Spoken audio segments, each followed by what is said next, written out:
देखंतु दर्शक बंधु आमे आपन को देखौछु जैत पीठ को जीवापाई रास्तार अवस्था किभली रही अछि।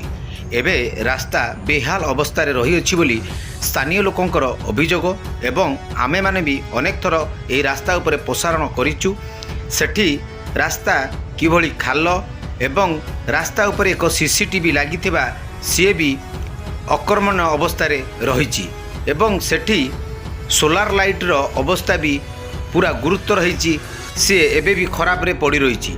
सही रास्ता को यातायात करबा पाई अनेक रास्ता संजोग रही एवं सही रास्ता दे जीवाकू लोकंकर भय होउची संजबल समय रे जेहेतु से रास्ता रे अवस्था खराब रहिबारु अंधार पड़ी रहुची एवं सीसीटीवी कौन सी काम दौ नहीं। सेठिकार स्थानीय लोक अनेक थर अभियोग कर साइलानी एवं आम एम न्यूज अनेक थर प्रसारण भी कर साइलानी। केबे केही सरकार बाबू माने देखुना ना प्रशासन यह नजर आणुना।